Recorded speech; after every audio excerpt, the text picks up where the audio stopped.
right, we're 11 honors lit, and we're 120, page 123 in Heart of Darkness. Really 20 pages left in the book, 25 pages. Let's see, yeah, thanks. Alistair's gonna start for us. On that not disclosing. He is literally at the interstation. He's met the Russian. We've had several questions about the Russian, the one that's dressed like a clown or Harlequin, and they have still talked. This is the closest he's been both physically, geographically, as well as in knowledge, because now he's talking to somebody who actually works with Kurtz. Before he talked with people that had seen him a year ago, or they knew a little bit about him, but the only other step we need is for him to actually meet Kurtz, which is in a couple of pages, actually 2 pages. So, would you start? I'm not disclosing. Yeah. I'm not disclosing any trade secrets. In fact, the manager said afterwards that Mr. Kurtz's methods had ruined the district. I have no opinion on that, but I want you to clearly understand that there was nothing exactly tropical in these heads being read. They only show that Mr. Kurtz lacked restraint in the gratification of his various lusts. That there was something wanting in his Okay, underline that. This is, again, part of being civilized is being able to restrain your various lusts, or whatever you want to call it, desires. Any culture where everybody goes after anything they want, goes after it, without any kind of restraint, that's the primitiveness of a society. If you look around, watch the news, we're kind of heading that direction. Everybody kind of thinks they can do anything they want to. There are no boundaries.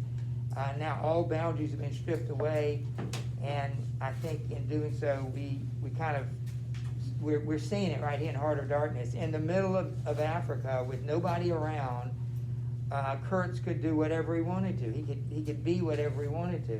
And I think it's like when you go to college that first day, when you realize Mom and Dad aren't here, Colwell's not around, I don't have to go to church, I don't have to go to bed at night, I don't have to sleep, I don't have to eat, I don't have to go to class. They're probably not even gonna make you go to class. It's gonna be quite a challenge. You're completely, if you do it if you want to, you don't do it if you don't want to. With all the temptations, to me, that's gonna be a huge temptation as well as test for any of you when you go to college. What am I doing here? What's going on here? Nobody's around. You're not accountable really to anybody except Mom and Dad are a long way from home, and God, who's right there. We all went through it. You'll have to go through it. But I think that restraint, you restraining yourself, not Mom and Dad or teachers or coaches, but you, that's the ultimate test of, I think, of a society. Keep reading. Some small matter which, when the pressing need arose, could not be found under his magnificence eloquence. Whether he knew of his deficiency himself, I can't say. I think the knowledge came to him at last, only at the very last. But the wilderness had found him out early, and had taken on him a terrible vengeance for his fantastic invasion. I think it had whispered to him things about himself which he did not know, things of which he had no conception till he took counsel with this great solitude. The whisper that proved irresistibly fascinating. It echoed loudly within him because he was hollow at the core. I put down the glass, and the head that had appeared near enough to be spoken to seemed at once to have leapt away from me to inaccessible distance. What do you think he keeps talking about? We talked about a hollow man. If we have time next week, we'll read The Hollow Man by T.S. Eliot. But how is Kurtz hollow at the core? Anybody that goes into the wilderness, whatever it is, and there are no restraints and nobody to hold you accountability, why is that? What does that have to do with hollowness? How is that going to, what does that mean? What are you lacking? What's hollow about you? I think it means, do you have any principles? Do you have anything you believe in? Do you have any strong, boundaries? I am not going to do this. I'm good. Kurtz had none. He did whatever he wanted. So there was no, that's where we go back to. So that's, I think, what it means by hollow. You have no principles. You just do whatever you feel like it. Kurtz was that guy. Yeah, Tucker. The admirer of Mr. Kurtz was a bit crestfallen. In a hurried, indistinct voice, he began to assure me he had not dared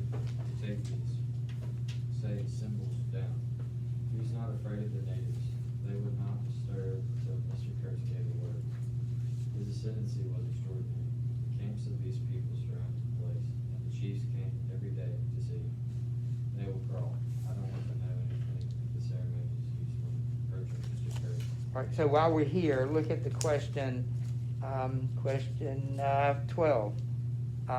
Which native customs that were performed for Kurtz disgust Marlowe?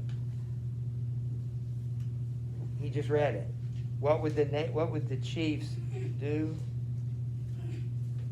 They would crawl, and then Kurtz interrupted and says, I don't want to know anything about the ceremonies used when approaching Mr. Kurtz. So he answered, he finished the sentence.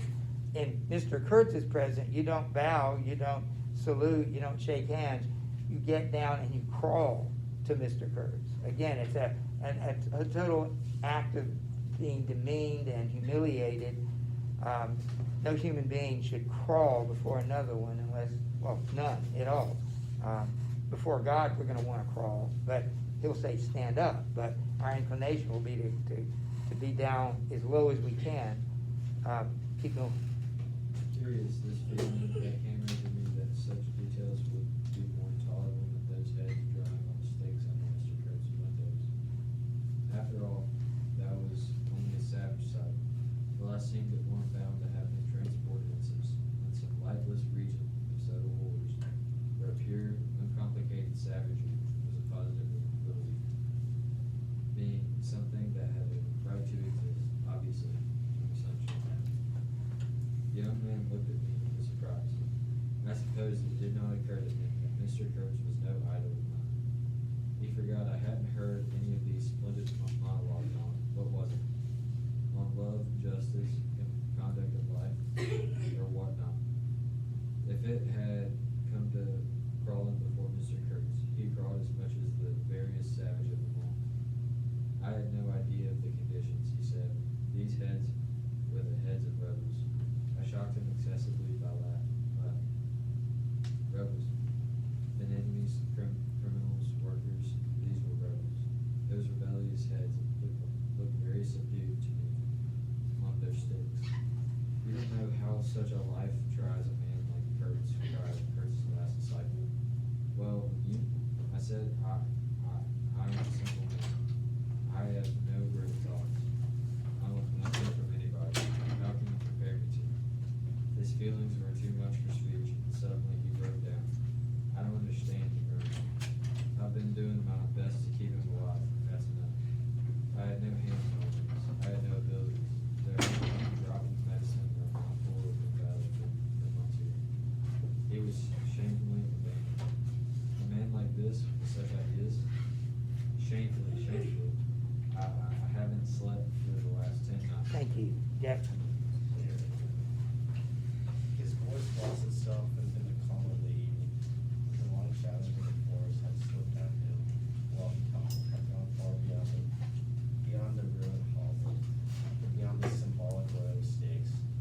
All this was rippling falling down there, in the sunshine in the stretch of the river, abreast of the clearly glittered and still and dazzling splendor, with a murky and overshadowed bend over and below. Not a living soul was seen on the shore, the bushes to the west. Thank you. Let's go back to 13. Additional information about the ornamented heads, the heads on the stakes. What did we learn? First, he thought they were just ornaments, then he realized they were heads. Now, what did he learn about the heads? Whose heads are they? Rebels. So you rebel against Kurtz, he'll have your head, literally. Literally. Suddenly, round the corner of the house, a group of men appeared as though they had come up the ground. They waded waist deep in the grass and a compact body bearing an overpriced stretcher in the midst. Instantly, in the emptiness of the landscape, a cry arose, whose shrillness pierced the still air like a sharp arrow flying straight to the very heart of the land. And, as if by enchantment, streams of human beings, of naked human beings, with spears in their hands, with bows and shields, with wild glances and savage movements, were poured into the clearing by the dark-faced and pensive boys.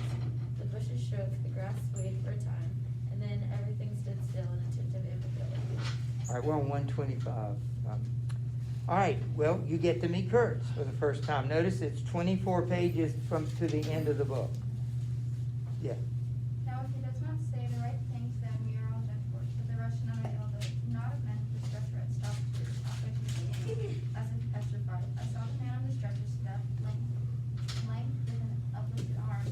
rub the shoulders of the bearers. Let us hope that men who can talk so well of love in general will find some particular reason to spare us this time, I said as I resented bitterly the absurd danger of our situation. As if to be at the mercy of that atrocious bantam had been a dishonoring necessity. I could not hear a sound, but through my glasses I saw the thin arm extended commandingly, the lower jaw moving, the eyes of that apparition shining darkly far, in its bony head that nodded with the grotesque jerks. Kurtz, that means short in German, don't it? Well, the man was as true as everything else in his life and death. He looked at least 7 feet long. His covering had fallen off, and his body emerged from the pitfall, and appalling as from a winding sheet. I could see the cage of his ribs all astir, and bones of his arm waving, as though an animated image of death, carved out in old ivory, had been shaking its hand in menaces at a motionless crowd of men made of dark and glittering bronze. I saw him open his mouth wide. It gave him a weirdly voracious aspect, as though he had wanted to swallow the air, all the earth, all the men before him. A deep voice reached me faintly. He must have been shouting. He fell back suddenly. The stretcher shook as the barrier staggered forward again, and almost at the same time I noticed that the crowd of savages was vanishing without any perceptible movement of retreat, as if the forest had been ejected these beings so suddenly had drawn them in again as the breath is drawn in a long aspiration. So please make a note of this, and we need to answer a question, probably several here. What seems to be Marlowe's opinion of Kurtz at this point where we meet him for the first time? He thinks he's a little overdramatic. And he's angry. He's angry that he is in danger because he's got these people are bringing Kurtz to the steamboat, and they have the power to kill him if they want to. If they get angry, and he's angry at the fact that this thin, sick person on this stretcher, and you're right, it's almost like this is just too much, you know, and it makes him angry. What did you notice about Kurtz? He's skinny. Very thin. What else did you notice about him? 7 feet tall, but he doesn't say tall, he says what?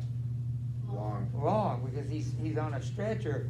You don't talk about people being 7 feet long. That sounds more like an animal, Yeah. which is interesting. Do you know what the name Kurtz means in German? Short. So there's the irony of his name. He is not short, but he's very sick. He does speak, and he actually has a few pages to get to know him. So, Emma. Some of the pilgrims behind the stretcher carried his arms, 2 shotguns, a heavy rifle, and a light revolver carbine. The thunderbolts of that pitiful Jupiter, the manager bent over him, murmuring as he walked beside his head. They laid him down in one of the little cabins, just a room for a bed place and a camp stool or 2, you know. We had brought his bladed correspondence, and a lot of torn envelopes and open letters littered his bed. His hand groaned feebly amongst these papers. I was struck by the fire of his eyes and the composed languor of his expression. It was not so much the exhaustion of disease. He did not seem ashamed. His shadow looked sediated and calm, as though for the moment it had had its full fill of old emotion. Thank you, Si.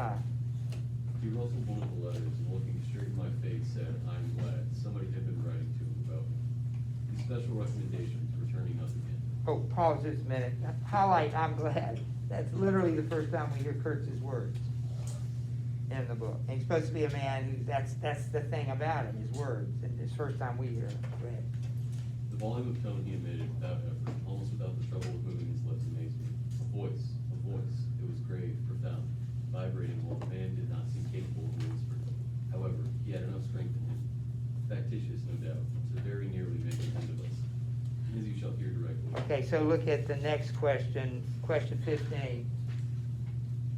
Ben, you got these questions out? You're gonna need to know these. So what do we know about his voice? The thing he'd been waiting all this time to hear, what did he? He spoke so well without an appearance of making any effort loud, deep, powerful, even though he wasn't trying. So he literally has a powerful voice, as well as the ideas that he's telling. Why don't can we do one more, Robbie, the manager? Is that, where did you let off? Manager Doc? appeared, like, that row? Yeah. Yeah, okay, just read two of these short ones. The manager appeared silently in the doorway. I stepped out at once. He drew the curtain after me. The Russian eyed curiously by the building, staring at the shore. I followed the direction of his glance. Rough flash shapes could be made out in the distance. Lit, red light distinctly against the flaming corner of the shore. And near the river, two bronze figures, spears stood in the sun under a fantastic comparison. The spotters, more like a still statue. And from right. He's got one sentence here, to read, less than. And from right to left, the light flying shore with a wild coolness. We'll meet his girlfriend on Monday. We've got two, one in Europe and one here in Africa. We'll see you Monday.